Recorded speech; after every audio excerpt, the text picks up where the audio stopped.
A briga de hoje aqui no vídeo que eu estou começando é: será que essa maldita vassoura vai conseguir segurar aqui a porta não, a janela? Além do mais, ela fica abrindo sozinha, o trinco dela é quebrado, aí a vassoura segura. Bom, enfim, não é sobre a vassoura que eu vou falar no vídeo, né? Ainda continuando sobre livros sobre skinheads, né? O de hoje é Diário de um Skinhead. É um livro que quem me recomendou foi o meu amigo Adolfo Euclair. Tio Adolfo tinha feito até uma entrevista comigo. Por alguma razão, tio Adolfo apagou o vídeo da entrevista. Vai ver que estava dando problema para ele. Além do mais, eu sou uma figura bem irritante, né? Mas enfim, não vamos ficar falando sobre mim, nem sobre o Adolfo.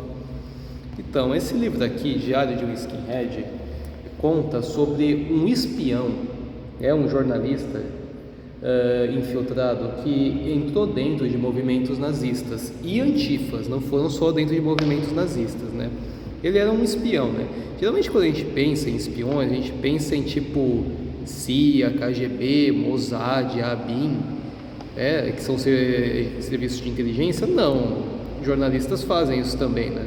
Lá o pessoal da Globo chegou a infiltrar jornalista lá no meio do Estado Islâmico, né, pra você ter uma noção. Lá na Síria, na época que estava foda as coisas lá. Não que não esteja uma bosta assim hoje em dia, né? Mas continuando aqui o assunto, esse livro Diário de um Skinhead, ele lembra muito o livro do Vega, né, que eu falei 2 vídeos atrás. Porque o livro do Vega, Cadarços Brancos, conta a história de um cara que passou por um monte de movimento, um monte de treta. Ele conta a origem de alguns movimentos e o que eles faziam, né, enquanto ele conta a própria história. No caso do Donan, o livro Eu, Careca do Subúrbio, ele faz uma coisa parecida. Ele conta a trajetória dele dentro do movimento e você entende melhor, né, como é ser de dentro, né, contando algumas histórias em paralelo e falando sobre algumas pessoas, né. E assim, esse livro aqui, Diário de um Skinhead, no caso não é de um gangster, é um jornalista que se fez de gangster, porque ele entrou lá no meio, né? E assim, a comunidade nazista é muito desconfiada, né? E claro, você como espião não pode chegar fazendo um monte de pergunta, como se fosse um jornalista, literalmente, né? E para ser um espião, ele explica isso no livro, né, que você tem que ser um ator. Você tem que mudar a personalidade, mudar seus trejeitos. Você tem que ser um daqueles caras. Não é tipo uma pessoa que está querendo ser que nem eles, né? Talvez você possa atuar alguém que esteja querendo mudar e ser como eles, né? Mas aí seria um pouco mais complicado. Aí o que o autor fez? Ele conta sobre coisas que foram descobertas na internet, em fóruns deles, tretas que eles se envolviam e até a religião deles, para você ter uma noção, né? Então, só para constar, esse livro é espanhol, né? Ele não é brasileiro, é espanhol. A gente está falando dos skinheads da Espanha. Ainda assim, ele cita alguns casos de skinheads e atentados em Portugal e até no Brasil. Enquanto ele explica sobre o seu papel de jornalista investigativo, ele conta uma tragédia que aconteceu no Brasil, que ele soube, né? Que é o caso do Elias Maluco, né? Tinha um jornalista que ele estava querendo fazer matéria sobre o que estava acontecendo lá na favela do Rio de Janeiro, e aquele traficante local, que se não me engano é tio do Oruan, capturou o jornalista e cortou ele em pedaços com uma espada samurai. Isso foi uma tragédia. Muita gente da comunidade do jornalismo ficou sabendo, né? Ficou horrorizado, porque ele foi cortado enquanto vivo, para você ter noção, né? E é claro, assim como praticamente todo livro sobre skinhead, tem algum trecho em que ele conta a origem dos skins. Eram jamaicanos que estavam na Inglaterra, tocaram rock e tal, né? Isso eu falei nos outros 2 vídeos anteriores, né? Não vamos ser repetitivos. E ele foi comentar sobre o Oi do Brasil, da Argentina também, porque o Brasil é um dos países que mais tem bandas Oi, apesar de elas não terem o reconhecimento que deveriam, né? Mas, enfim, né? Ele comenta sobre, por exemplo, a presença da Ku Klux Klan na Espanha. A gente pensa que a Ku Klux Klan é só nos Estados Unidos, né? Não, infelizmente eles têm cédulas fora dos Estados Unidos, né? Ku Klux Klan é uma coisa que não deveria nem existir, cara. Porque tipo, é os caras que querem ficar falando de conservação de raça e bota fogo em negro. É um grupo muito perigoso.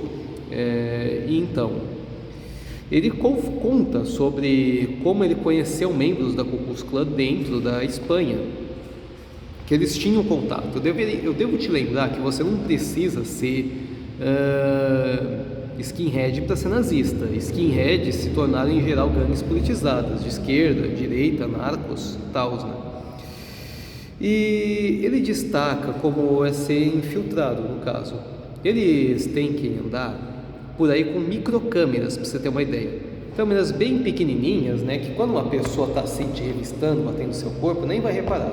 Uma microcâmera poderia, por exemplo, ser alguma coisa assim, ó, nesse meu moletom mesmo, de repente até no meu relógio. E porque precisa pegar o som, precisa pegar visões também, né? E se é assim, se a minha visão está aqui, meu relógio está aqui, não tem uma visão assim clara do seu rosto. Você às vezes vê em vídeos vazados de pessoas contando coisas que não deveriam, que o rosto da pessoa, né, parece que está bem alto, né? Por quê? Porque a câmera que estava escondida no tal jornalista oculto provavelmente estava em alguma peça de roupa, numa bolsa ou coisa parecida, que ele deixou de lado para filmar. E o problema desse tipo de equipamento é que na época, pelo menos, né, a maioria delas durava 90 minutos e como precisa de sinal, muitas vezes caía se a pessoa entrava, por exemplo, num porão, num sótão. E é por isso que muitas gangues fazem justamente reuniões em locais isolados ou muito fundos, justamente para evitar esses sinais de rádio, né? E, enfim, como é que ele passou de grupos nazistas para grupos de extrema esquerda? Cara, os grupos de extrema esquerda, ele consta que são na verdade tão violentos quanto os nazistas, né? Porque assim, da mesma forma que tem grupos racistas, tem grupos que ficam acusando os outros do nada de racismo e partem para violência, né?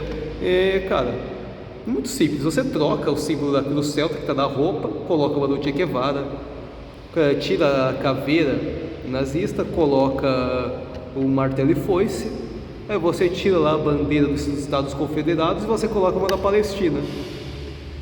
Simples. De repente você tenta parecer um pouco mais maconheiro, colocando uns piercings falsos, né?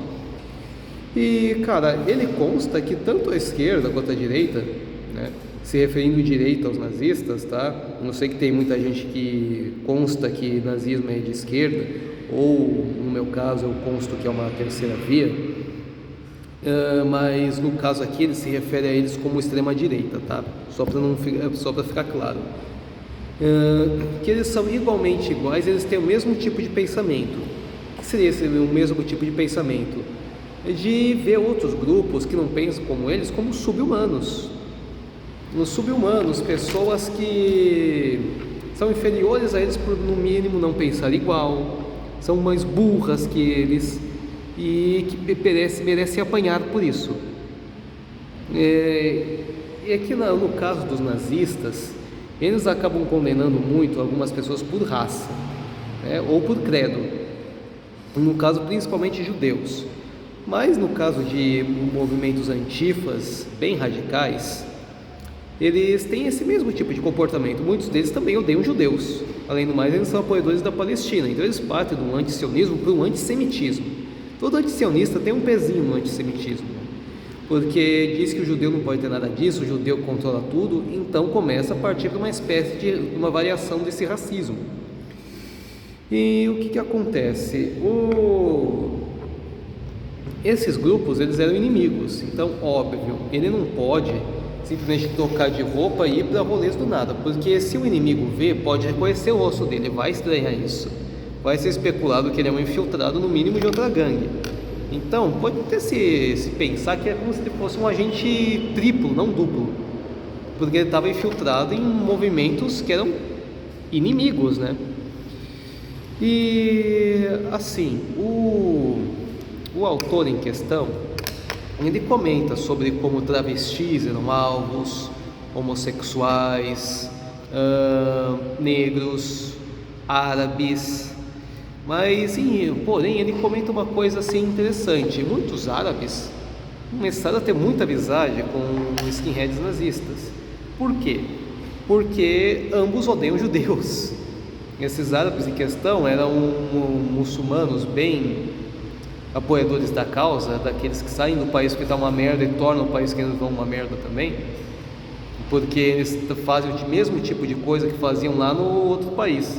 Tipo, lá no Catar, talvez não seja problema você estuprar alguém, mas lá na Espanha, você estupra é um problema. Aí ele não sabe porque ele está sendo preso, sabe lá, tipo o árabe lá que de repente defende, não todo árabe, né, mas alguns, que defende, por exemplo, você se casar com uma menina de 9 anos, que aí tipo a ministra da Itália mandou deportar na hora. Então, esse tipo de gente começou a fazer amizade com alguns nazistas. Durante o regime nazista, teve a 13ª Divisão, que era uma divisão de muçulmanos que moravam na Alemanha. E o Hitler teve muita amizade com o Hussein, que era o ministro da Palestina, que eles estavam concordando com a dizimação de judeus.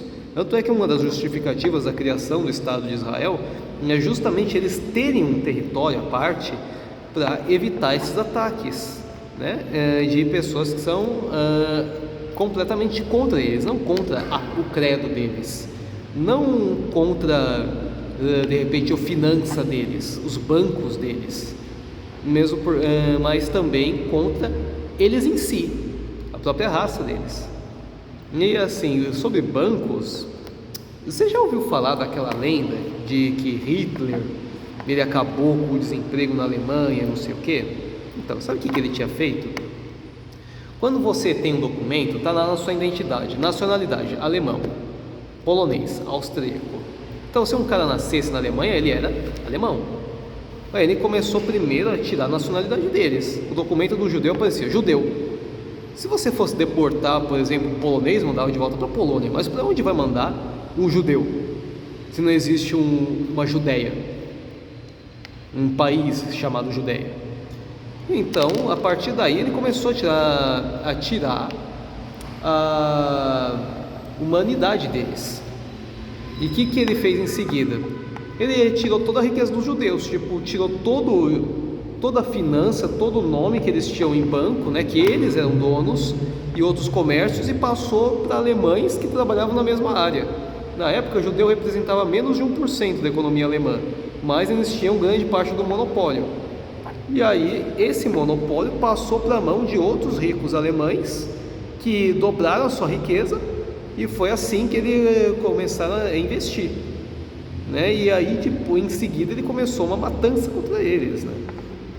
Então, assim, se Hitler não tivesse começado a Segunda Guerra ou o Holocausto, ele poderia ser visto como um herói por muitos por ter metido uma dessas.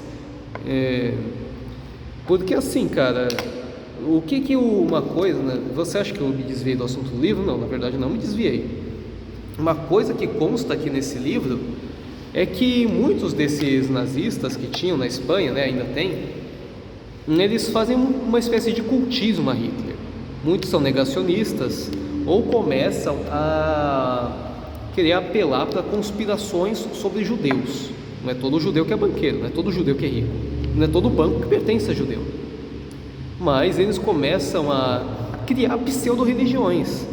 Tinham grupos nazistas que eles eram católicos fascistas, que levavam ao pé da letra o cristianismo.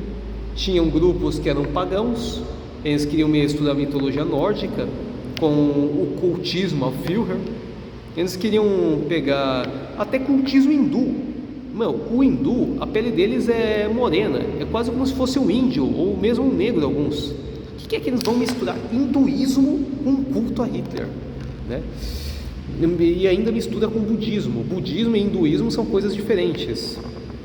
Mas, enfim, né? E quando eles começam a pegar esse tipo de história, eles ignoram coisas como o Holocausto ou simplesmente negam. Que nem eu falei no 2 vídeos atrás. Existem nazistas que Eles acham que o Holocausto é uma fraude, que foram poucos judeus que foram mortos. Tem fake news até que tinha sinagoga funcionando em plena Alemanha nazista.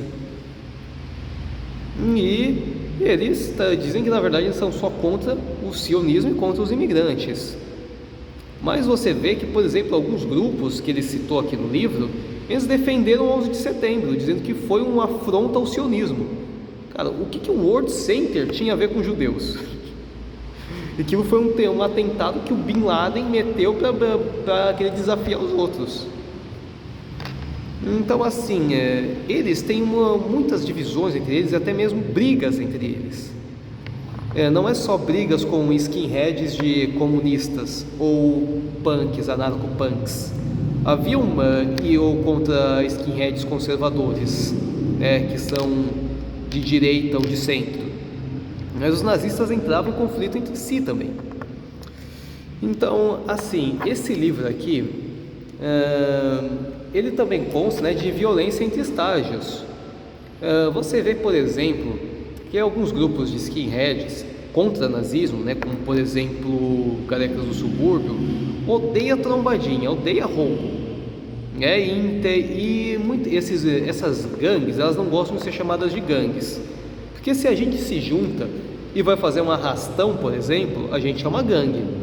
Então prefere usar a palavra movimento, porque é uma coisa ideológica. O ativismo deles, muitas vezes violento ou não, parte de uma ideologia, algo que eles creem, seja direita, esquerda, centro, anarco, o que for. Mas no caso de alguns nazistas, quando o time deles perdia no estádio de futebol, eles batiam um monte de gente pela frente e faziam arrastão lá na Espanha. Não era tipo bater num travesti aleatório, era bater em gente aleatória para roubar. Isso para você ver como as coisas na Espanha, lá no começo dos anos 2000, tava uma bagunça do caralho, Então, assim, esse livro aqui, como foi que eu conheci ele? Quando o Adolfo me conheceu, ele viu que eu era skin e ele viu que eu fui do MBL. Aí na hora ele tinha imaginado que o MBL tinha infiltrado um cara, no caso eu, no meio do movimento dos carecas para fazer o pessoal virar felina. Caralho, Adolfo, não foi isso não, graças a Deus que não. Imagina um monte de careca defendendo felina, Deus me livre. Do jeito que o MBL tá cada dia pior aquela bosta. Graças a Deus eu não sou mais do MBL. E, enfim, eu nunca fui infiltrado, graças a Deus. Mas assim, esse livro aqui, ele tem letras pequenas, de foto. Ele, que nem a maioria dos livros, ele tem imagens que geralmente ficam só no centro, Tem até uma imagem bem curiosa que eu quero mostrar para vocês, que são de charges que nazistas fizeram, não durante a Segunda Guerra. Essa aqui do rato é uma recente, na verdade, e que foi feita em 2002, que, se não me engano, é o ano que o livro foi feito, Tem também essa arte aqui de um nazista islâmico e uma imagem da 13ª Divisão que eu citei. Para você ver que eu não estou brincando. Então, assim, esse livro aqui, ele também tem mais ou menos 247 páginas de leitura, Deu para ler ele em um dia. É uma leitura boa, Eu gostei. E eu recomendo ele porque, diferente do Eu Careca ou do Cadarços Brancos, que eu também recomendo, esse aqui tem uma perspectiva diferente, porque o narrador, o autor, não era uma pessoa que era simplesmente um gangster com seus problemas familiares, seus problemas do coração que partiam para a ideologia. Ele era um trabalhador, ele era um espião, e isso é uma perspectiva completamente diferente. Então, ele deu um diferencial sobre aqueles outros dois. Não que eles sejam ruins, eles são bons mesmo, Mas, assim, a leitura de hoje foi Diário de um Skinhead, um infiltrado no movimento neonazista, do Antônio Salas. E que bosta! Nossa, a janelinha ali abriu, o vento está entrando. Meu forte abraço, fica com Deus.